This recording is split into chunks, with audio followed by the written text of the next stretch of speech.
Good afternoon. Are you looking to be upfront with someone? Well, you can be with me, Frank Rothstein, on skyscrescentradio.com, SKYES, crescentradio.com, where all the good talent lies. Me, Mia, Dale, there's Jade, and anybody else we can throw a lasso around and drag in for an easy hour. We want the best talent. We're gonna kidnap them if necessary. How is everyone this week? How is everyone going? It's unbelievable in New York. Wow, we're getting to I don't even care about eating in the restaurants. Matter of fact, last Friday was my mother's birthday, and we actually ate inside of a restaurant.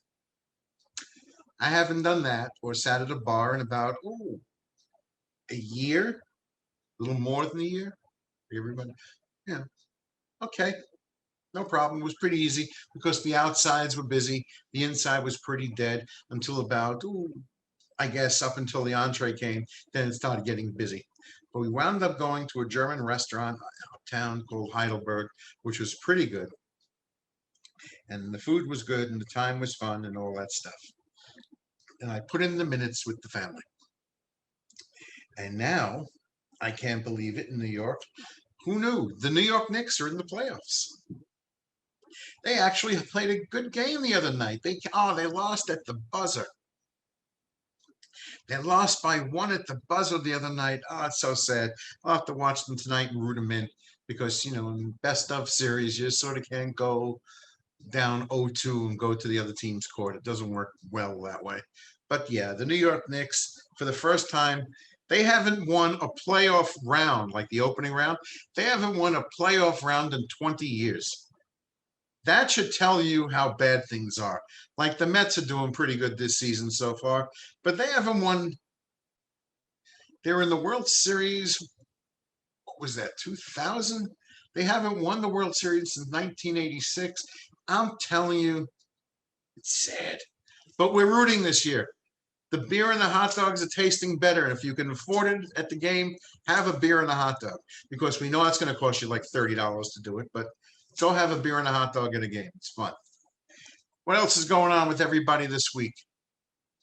Well, personally, it's been a pretty quiet week. Listening to music as always. Keeping myself sane, one beat at a time. Doing this. Caught up with some friends this week now that we can all get together. Keeping track of people it used to be. It wasn't that long ago. If you got vaccinated, all your friends were like almost hoping you would get sick, so they would have what to talk about. Did it hurt? No. Are you sure? Yeah, didn't hurt. No side effects. Sorry, no side effects. Okay. Which one did you get? This became your status symbol. Which vaccination did you get? I got Pfizer. Well, the other people who were waiting for Johnson and Johnson. Then if you had the daredevils, like the people who climb Mount Everest with no equipment, they were waiting for AstraZeneca. Things happened over there. But okay, so things are taking shape. So much so that sitting with me as always, of course, preparing all her new set list for her new City World tour is, of course, Jade Zabrick.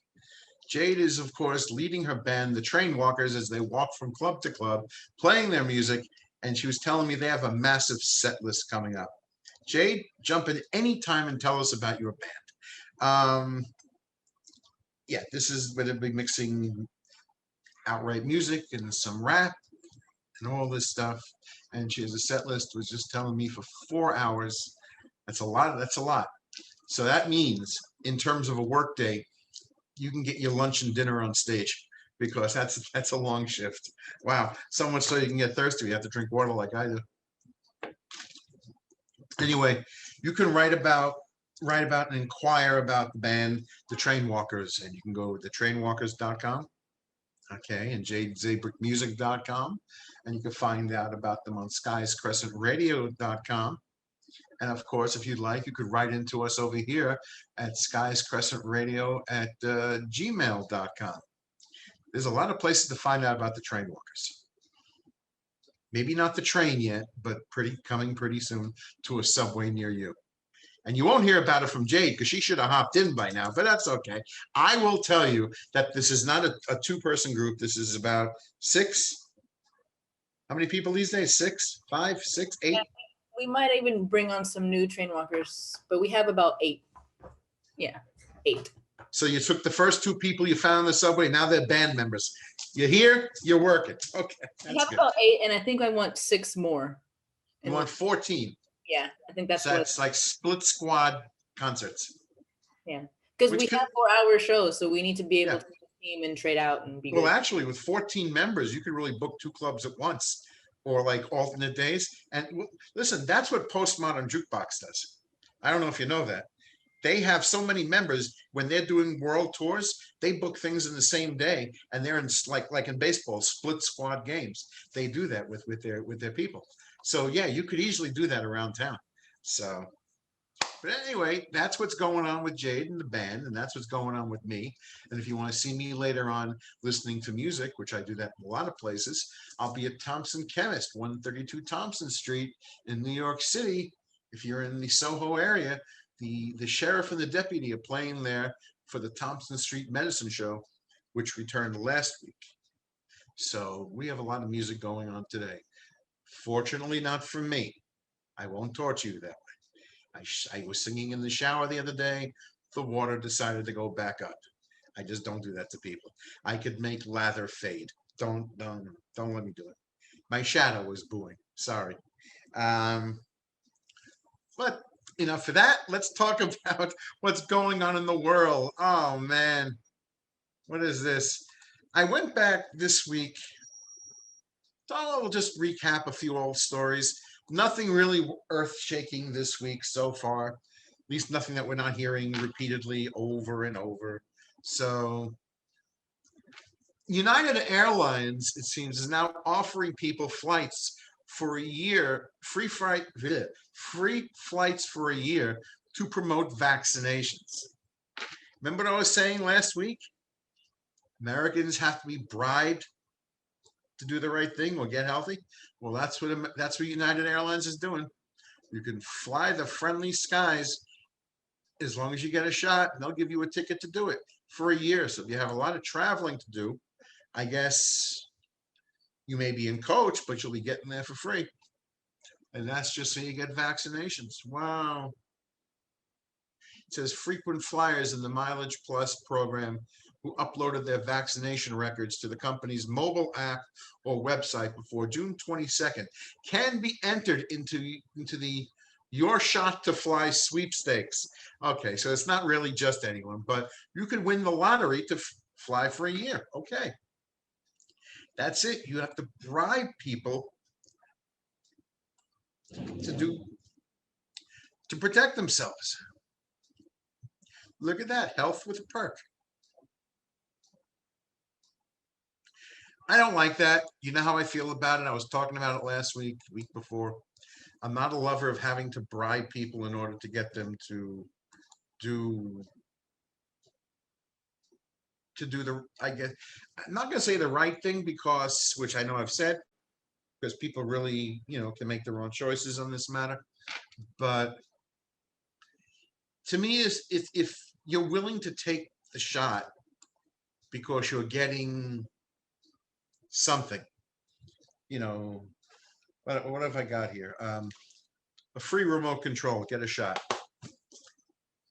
If you're willing to get the shot to take the remote control, then you have no problem getting a shot. So to me, it's all bullshit. But that's how I see it. That is really just how I see it. What else has been going on? This is a story that, well, over the years I've discussed this. Here's a subject which I'm a bit sensitive to, concerned about, whatever. Pick any word you want. And this came from ABC News. Now, before I say anything about it, I'm going to read the story from a few days ago, which is from NBC and almost everywhere else, and you've already read it, that Demi Lovato has come out as non-binary and changes pronouns to they and them.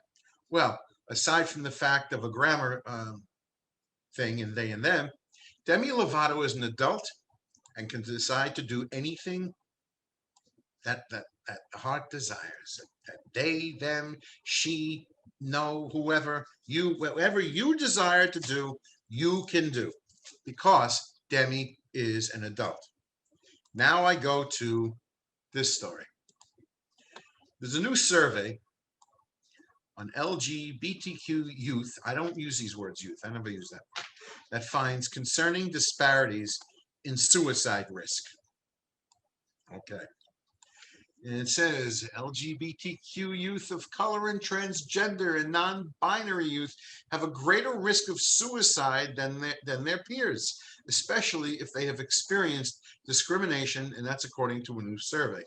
The Trevor Project, a suicide prevention and crisis intervention organization for the LGBTQ young people, included the findings in its third annual national survey on mental health. This is from Wednesday, just last week. All right. For the first time, the cross-sectional survey, which has nearly 35,000 respondents between ages of 13 and 24 in the United States, included data on suicide risk as it relates to race and ethnicity. The data shows concerning disparities in suicide risk for LGBTQ youth of color and transgender and non-binary youth. Amy Green, Vice President of Research for the Trevor Project and a clinical psychologist, tells this to ABC News. And with the quotation, let me scroll. There's not something inherent about being LGBTQ that relates to increased mental health challenges or suicide risk. It's the way that they're treated. Okay? And for trans and non-binary youth and youth of color, these identities are compounded and related to even greater risk. The survey found that 42% of respondents seriously considered attempting suicide in the past year. Remember, the past year is all that I'm reading, plus COVID, plus being locked inside, plus more social media exposure, which means more social media can mean more social media Hispanic, and so on. Among the respondents, 12% of white attempted suicide compared to 31% of Native Indigenous youth, 21% Black youth, 21% multiracial youth, 18% of Latinx youth, and 12% of Asian Pacific Islander youth. All right. The risk of suicide attempts increased when factoring in discrimination. Okay, I got it. Well,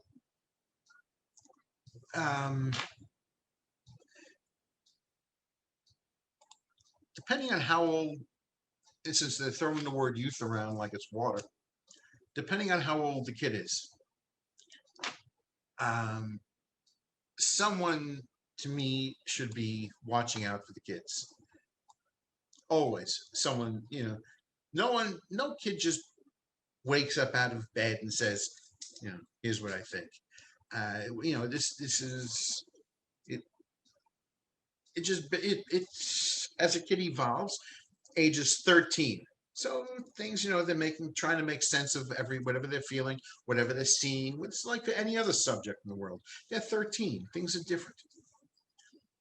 People who are 24, they're getting out of their parents' house. Maybe they left school and maybe they had a hard time in school.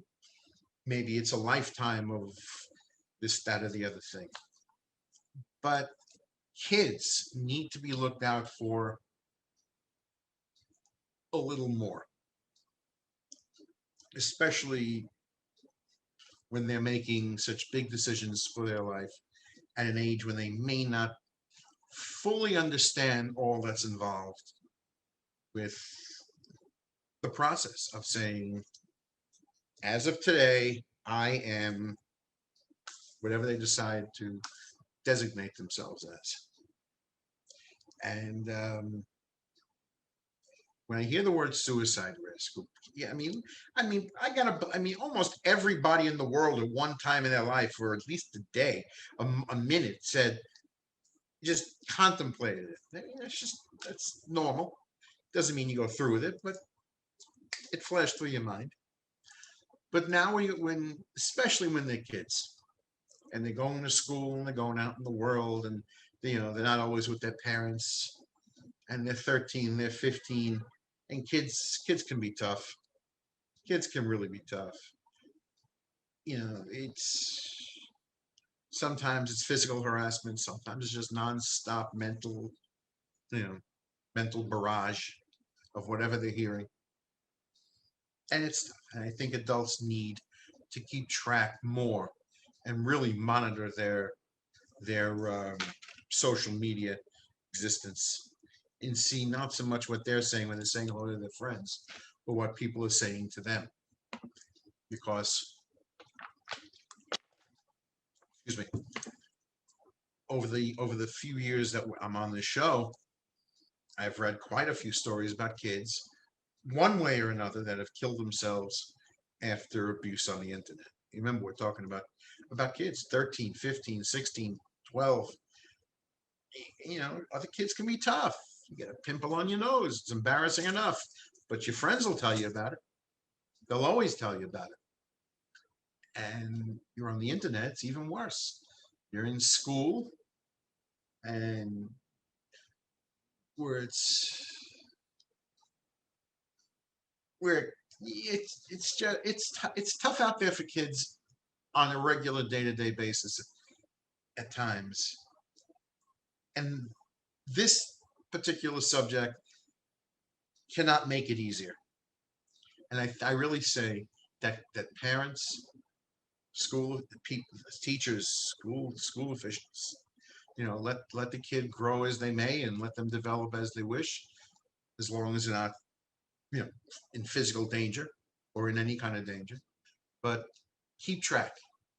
That way, maybe one less kid will not have to consider suicide, and hopefully they never go through with it. And why am I sensitive to this subject? Well, it could possibly be that I have a list of 12 people that went through with it, and a couple that one that I stopped, that someone else and I stopped, and one that never forget. A friend one day says, I was going to ask you a question, but what is it? I don't know if I should ask you. What is it? I was hoping you could tell me where I can get a gun. I said, why? I said, I want to kill myself. And this was somebody who was now getting up there in age, and I won't say the name just in case, but who is now 8 days into sobriety, was doing AA for 8 days. And for lack of a better term, as the fog lifted and he realized what life was like now that he's retired and he's sitting there alone all the time. And he realized that all his friends in the bar weren't really his friends, and whatever financial problems he had, whatever. This guy, as he saw his life as it really was, wanted to kill himself. And he was asking me where I can find him a gun. I gave him a hug instead. And I got lucky because I made a mistake. Where he started to sound all right after we talked, I left him alone. I saw him the next day, but I shouldn't have left him alone. But okay. He sent another friend over there. We pissed him off, and he stayed alive. But so whenever, even if I'm getting the subject wrong like this with the kids, I could be getting it wrong. But I think adults or anyone who's clear-headed enough to see a little past where the kid is now will hopefully shed a little more light on their subject to them and help them understand what's going on, even if it's not all wonderful out there. Anyway, that is that subject. Well, what is that? Good. as I was now stuck with an advertisement. I hope you didn't hear that. As I was now stuck with an advertisement on my video screen. Okay, good. It seems that the show did not hear any of this. Oh, this is a story I did like, which is dogs are now being trained to detect COVID. They could smell COVID.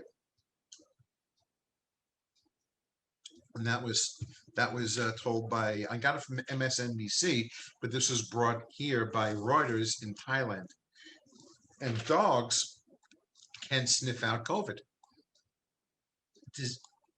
Diseases, virus, sickness has a scent.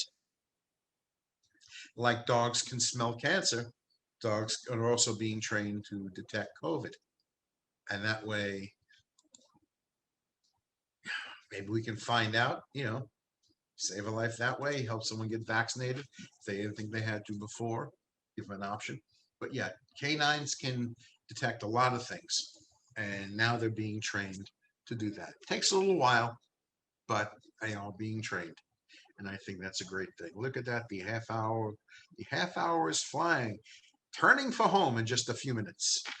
Um, what's going on otherwise in the world? Lots of it.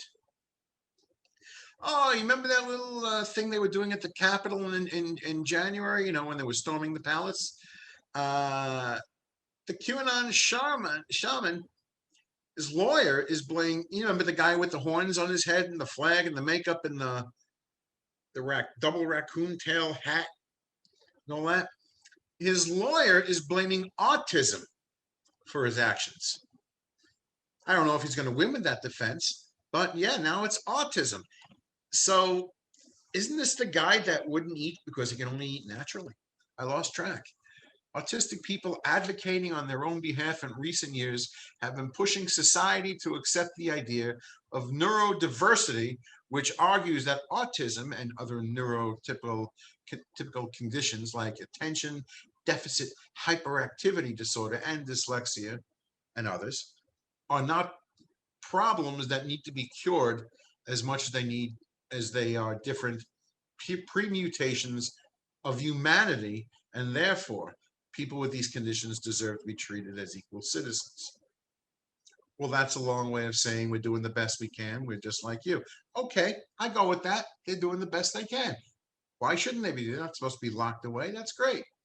That's great. Treat them equally. Treat people equally. It's not it's no one's fault that they have this. It's people are doing the best they can, except the shaman who now says he stormed the lawyer is claiming that he stormed the Capitol building because he's autistic. I don't know about that. This guy, what they're using is saying he has Asperger's syndrome, and that played a factor in his actions. I don't know if that's going to work, but good luck. Yeah, I'm not sure Asperger's syndrome is going to. Yeah, maybe. I'm not a doctor. Don't put me on the stand to say no. Listen, you don't want your client to go to jail. I understand, but I don't know. I don't know. Well, if you think you have problems, if you're thinking you have problems today, just remember that just a couple of days ago, the world's largest iceberg broke off an Antarctic ice shelf. Oh, this is not good. Let's see. What does it say? An enormous chunk of ice, bigger than Rhode Island, has broken off an Antarctic ice shelf, and that's according to the European Space Agency. The floating mass covers more than 1,600 square miles, making it the largest iceberg in the world. The iceberg, dubbed A76, calved off the I'm not sure how they pronounce it, Ronnie Ice Shelf into the Weddell Sea, and the European Space Agency twin Copernicus Sentinel-1 satellites spotted the giant slab of ice breaking away on May 13th. Yee-haw. Well, hopefully it doesn't cause any damage and it stays in the middle of nowhere. Some of these reports get worse by the day. I mean, let's face it, that's pretty big. Rhode Island is not the biggest state in the country, but I wouldn't want to try to pick it up and carry it. What else is going on? Yeah, this is again, parents need to think a little more. This came from I read it in the New York Post a couple of days ago. But either way, they pick up a lot of other news outlets. It says a 6-year-old boy was shot dead on the way to school in a apparent road rage incident. 6-year-old boy riding in the booster seat of his on the way to school Friday was shot dead in California highway in an apparent road rage incident. It says, "Mommy, my tummy hurts." That's Aiden Lowe's said moments before being shot in his stomach. Excuse me, moments after being shot in his stomach. I do that sometimes. His older sister, Alexis Clunan, told KABC. His name is Aiden Leo's. I'm just transposing letters today. I'm sorry. Leo's attended kindergarten at Calvary Chapel in Yorba Linda. He just celebrated his birthday last week. Anyway, it seems his mom was taking him to school. Something happened. I guess she got cut off. And she gave the finger to whoever else was driving the other car. And the other guy picked out a gun, shot into the car. And yeah, they were in a silver Chevy sedan. The boy sat in the safety seat. Okay. The mother was not injured. She flipped off a driver while was standing who had cut her off. Yeah, that's just the way I said it. So pretty much with a kid in her, she didn't just take being cut off well. She gave the finger to the, she flipped off the other driver who took out a gun and shot into the car. The kid's dead. Now, this leaves me to one of my tips of the day. When you are extremely angered or aggravated, frustrated, and something happens on the highway concerning another car, and you are angry, shut the fuck up. You don't know who's in the other car. You don't know what they're thinking. You don't know what they're doing. You have to be smarter, obviously. And you don't know what people are going to do. California is known for a little bit of insane driving. And because mom couldn't overlook it, and I understand that someone cut her off. I'm sure she was not at fault for that. I'm sure the other guy did cut her off. But mom, since she could not control herself and felt the need to act out of emotion, pretty simply picked the fight. And her kid paid for it. So that's the moral of the day. Sometimes bite your tongue and shut up. Oh my. Here's another goodie. Amazon stops construction in Connecticut. They have a big site in Connecticut that they're building. And they stopped construction because a 7th noose was found. Got it? A noose. You know, that thing they put around your neck to hang people? Amazon is halting construction at a facility in Windsor, Connecticut after workers discovered a 7th case of rope, which was interpreted to be a noose. The first 6 were discovered at the work site during the last week of April, and they just found another one. And then there's the usual comments, deeply concerning. Well, yeah, that's the way it goes. So yeah, for now, Amazon has a problem, at least at that location. What else we got? Here we go. Let's lighten things up a little bit by getting a little heavier. Last week I was telling you about how scientists are teaching rats how to breathe through their rear end. This week, the largest recorded dollop of Viking dung will blow your mind. Yes, Viking dung. Viking shit. Crap. This is what was found during an archaeological dig. And this is it. Yeah, this is what they found. Looks pretty big to me. Well, it's a 1,200-year-old log that is thought to be the largest recorded in human history. Oh my, it's fossilized. and it's 8 inches long and 2 inches wide. That must have been painful. Oh man, look at this. Yeah, this was discovered in York, United Kingdom. Okay, there's something entertaining for everybody. I don't know how often they went when they were alive, and I don't know how often they had, what they ate, but this thing here, get enough of those and you can build a house out of it. What else is going on? Oh man, there are times I wish this was whiskey. It says, get ready for sex-crazed zombie cicadas known as the flying salt shakers of death. Now, if that line isn't good for a song, I don't know what is. The flying salt shakers of death, which it sounds actually the same melody as to a line in the song Margaritaville, but okay. Anyway, what does it say here?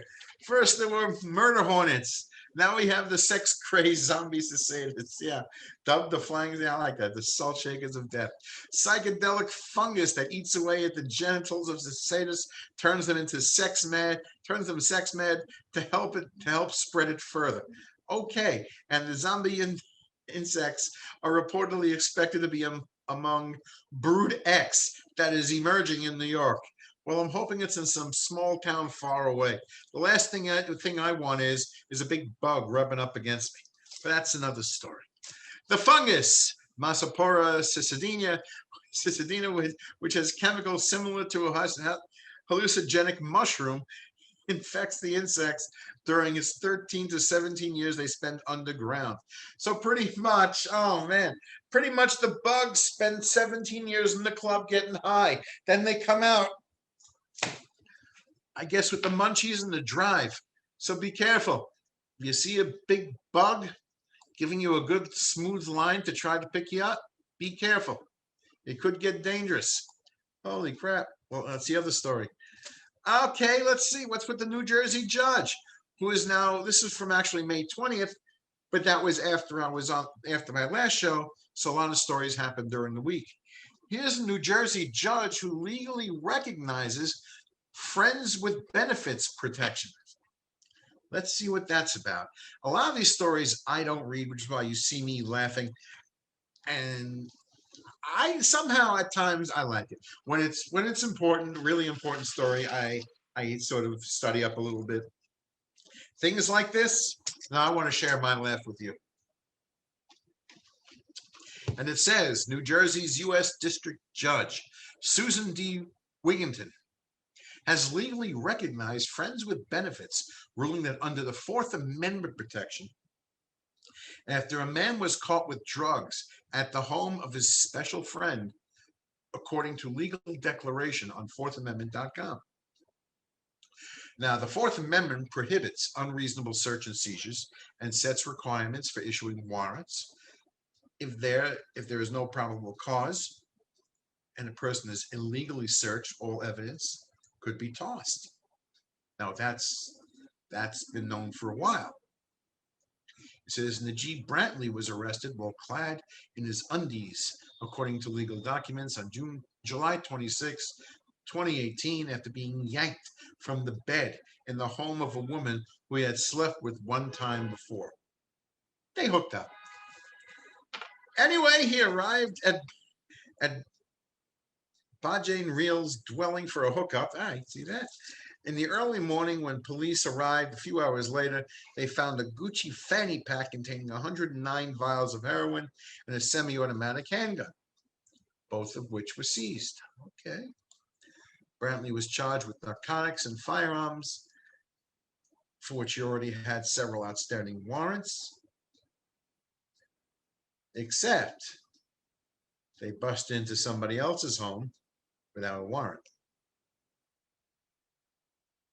They did not have a warrant to search the home. So they knew where he was. They didn't wait outside for him to come out. They broke into the home. And because of that, the Fourth Amendment has saved this guy.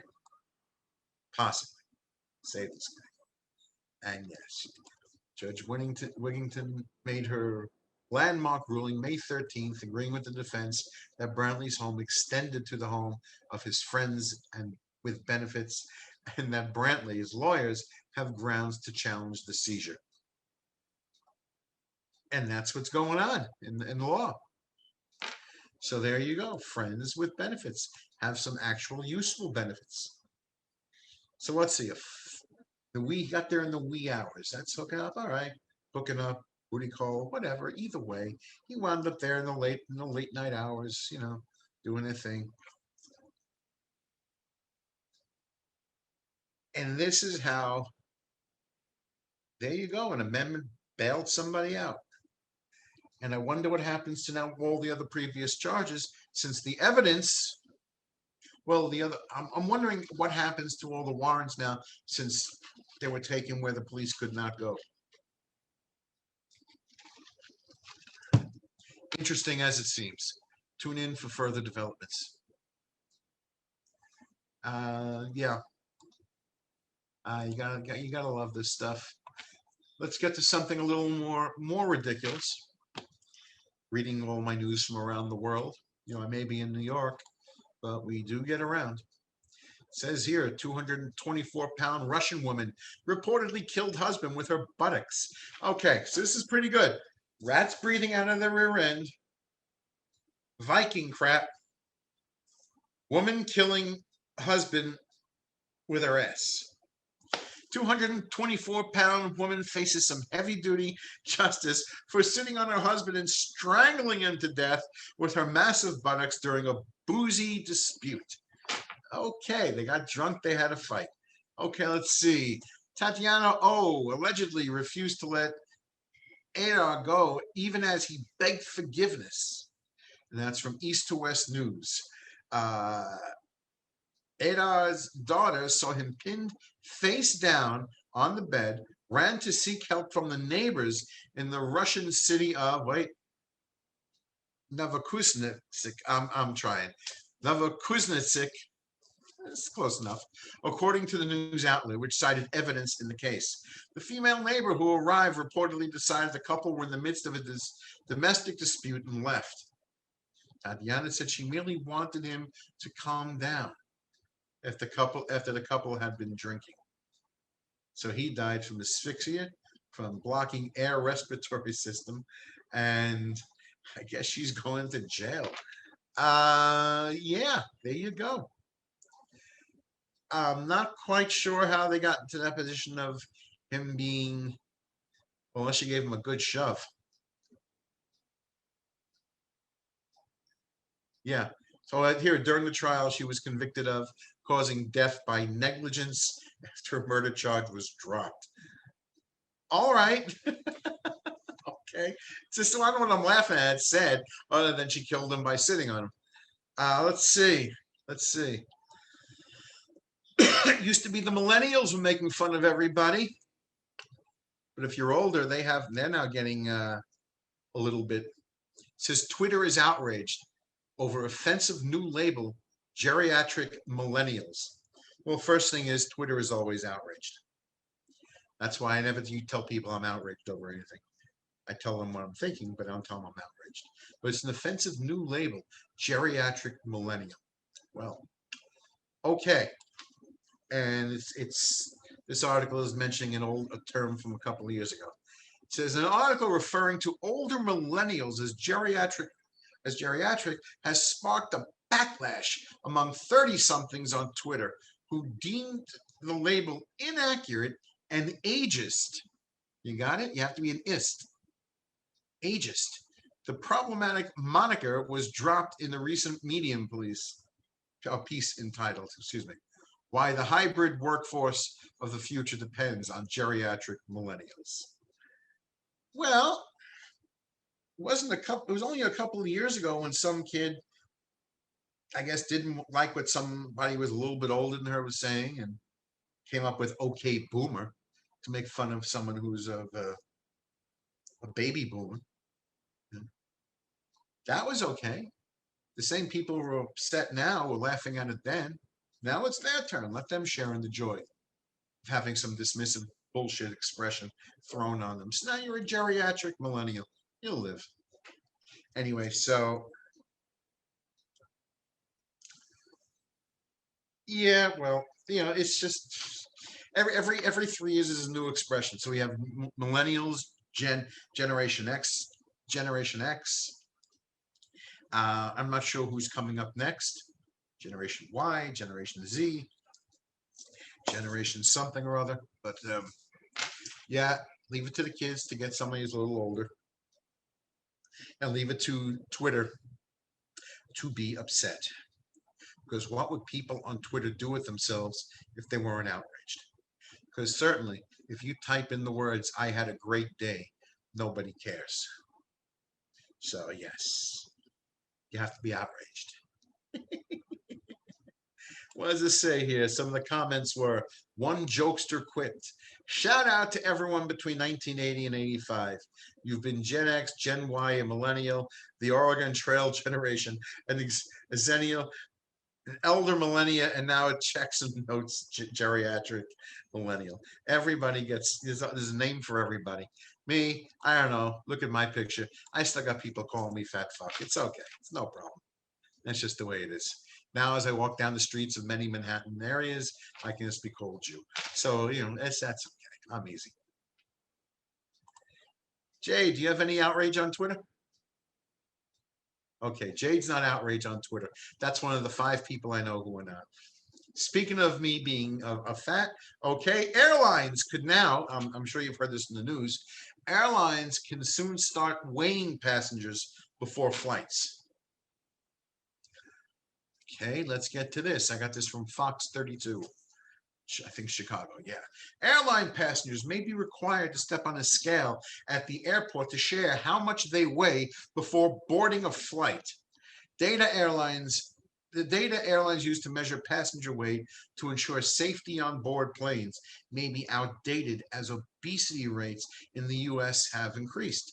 Now, air carriers may have to update average passengers' weight for their records to keep track of, for safety.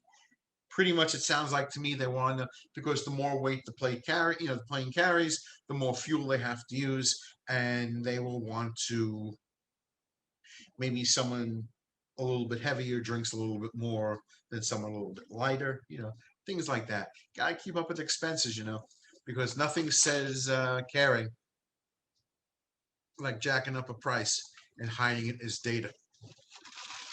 Plus, and quite true. People who are bigger, their clothing is bigger. When someone like me is not simply packing it up in a backpack and throwing it in the overhead. Not if I'm traveling for more than a couple of days. But it says you do not have to get on the scale, but somehow I get the impression that if you're not going to cooperate, you may not be allowed on the plane. That's just what I'm thinking. But okay, airlines may want to find out what you weigh. And from here on, people, we just wing it. I tried to find dumber stories, things. I can only go with so much stupidity. As much as I may enjoy some of these stories, some of them are just outright stupid. Even though, I laugh at them. Reading about this is from the 20th, May 20th. Comedian Chris Rock, comedian. He is now ripping. He is not a fan of the cancel culture because it makes it boring and entertainment. He's a comedian. He has to be able to say things that may be considered an insult, and it gets tough out there.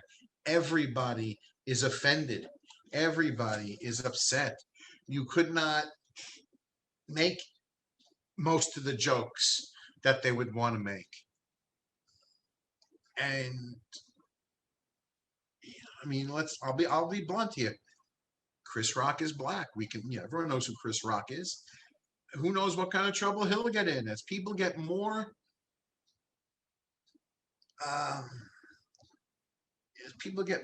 comfortable in their anger. It's just, you never know who the anger will turn on next, and that's just what it is. I don't know how comedians can be funny. I see one, I forgot his name. There's one comedian who's even bigger than I am, and he makes pretty much food jokes. People online, and wherever he goes for food, people online, people who watch what he eat, whatever it is, he's making pretty much weight jokes. So he stays within. He's in a subject that everybody laughs at. Put it that way. But it's he's got a point. It's says Chris Rock has joined the growing backlash against cancel culture, insisting that it's disrespecting audiences and responsible for the rise in unfunny entertainment. And I have to agree with him. I really do. Look, I was talking about this a couple of months ago. Nathan Lane was giving an interview. They were thinking of doing a sequel to the movie The Birdcage, which is the film version, the American film version of the old play La Cage aux Folles. And it was Nathan Lane, the late Robin Williams, who played his lover, who was not gay. You had Hank Azaria, who played the Guatemalan housekeeper, Agador.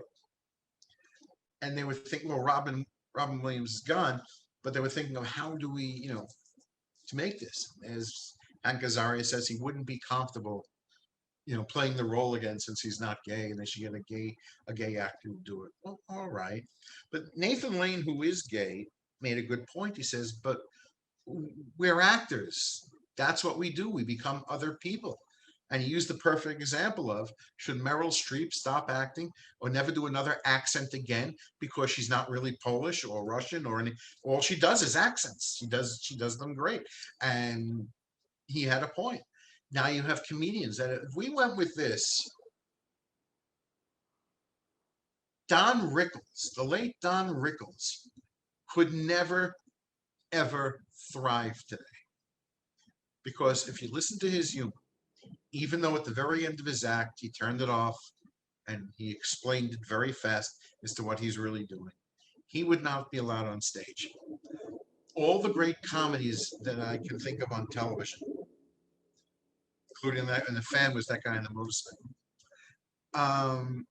All in the Family could not be produced today.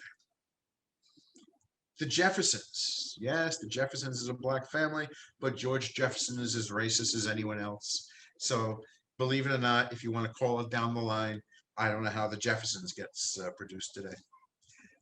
So many of the great comedies, so many of the great songs that came out over time could not be released today because everything is taken in a way that's so everyone's offended, everyone's this, everyone's that.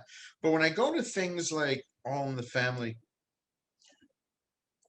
and characters like Archie Bunker, and I'm not going because of racism or bigotry, I'm just going for the nature of the mean spiritedness that he could have. And he has in common with, I don't know if you remember the TV show Dallas, Larry Hagman played J.R. Ewing. And he was just an evil, evil guy. And if you watch wrestling, the WWE, Vince McMahon, he had his ring character of Mr. McMahon, who walked. I don't know how he got this walk, but he had a rehearsed walk, and the storylines they created for him. And Vince McMahon is doing an interview one time, and even Larry Hagman said it in his own interview, that in the end, they always get it. The bad guy always gets it in the end. It's not like it actually holds out. In pro wrestling, no matter what happens, no matter what he puts his wrestlers through, Vince McMahon as Mr. McMahon gets it in the end. That was always the way it was. Dallas, the same thing. J.R. Ewing, you had a good cliffhanger every now and then, like Who Shot J.R. was a great cliffhanger. But in the end of every storyline, J.R. got it in the end. And All in the Family, yeah, Archie was saying everything that he was saying, but nobody was taking it. No one took it easy. No one left him alone with it. Everyone challenged him. It was a great comedy, but everyone challenged him. It wasn't accepted, and that was his job. Even though his in the show, Rob Reiner, who played his son-in-law, Mike Stivic, who was supposed to be this big-time liberal in real life. Rob Reiner was more of a moderate, and Carol O'Connor, who played Archie Bunker, was the big giant liberal in real life. But in terms of All in the Family, he put on a great act. And what Chris Rock is saying is, I agree with. Everyone's so afraid of losing their job, they're not doing their job, and it's not funny anymore. It's just not funny. Not just some comedy bits, but that people are afraid of entertaining you. That they just don't know what to do because you never know. Someone may just say something outraged on Twitter, and like the snowball effect. So good for Chris Rock. Let people do their jobs, and hopefully it all levels out. People can thrive in their own way and do what they have to do. Because why not? Why not? Just because you don't think something is funny doesn't mean someone else doesn't. And that is the story. Wow, this time has gone pretty fast. I'm going to go listen to the Thompson Street Medicine Show in a little while. Jade's going to restring her many guitars and get them ready for her roadshow. All those 4-hour concerts coming up. Jade, do you change guitars in the middle of a show for a different effect, different people going with it? Only electric and acoustic, but not usually. I've done it before though. Yeah? Okay, that's good. That's good. All right, so what dates you have? What dates you have when you coming up? So we're gonna be once a month, every first Sunday of the month. The first one is August 1st. So from 7 to 11 at Arlene's Grocery, August 1st. All right, so you have good rehearsal time, costume designs, menu plans, forwarding your mail to the stage. Yeah, 4-hour shows. Cool. Very cool. Is the band excited? Everyone's happy and jumping? Yeah. We're all excited to get back out there. Good. Hope it works well. Well, that's almost about it. Other than that, if you'd like to make a mention about anything I'm saying, anything we're talking about, write to me at upfrontfrank@gmail.com. And if you'd like to try this yourself, you can tell the world about your outrage. Get your Twitter material. Come do it on the show. Write to us at Skies Crescent Radio, SKYES, Crescent Radio @gmail.com. Want to hire the train walkers for a club near you? Check out the jadezabrick.music.com website. Where do you want it? jadezabrick@gmail.com or the train walkers? Trainwalkers@gmail.com, jadezabrick@gmail. We just like gmail.com. It has a nice neighborhood, easy zip code to remember, tree line street. We all live there. Okay. I will see everybody next week. Right? Hopefully we have a few stories without the Twitter outrage. Hopefully there's nothing left that we're not finding anyone else's 1,200-year-old waste. And maybe the stories will have a little more, I don't know, we'll think of something, right? A little more something to them. Okay, go Knicks, go Mets, and I will see everybody next week. Have a good night.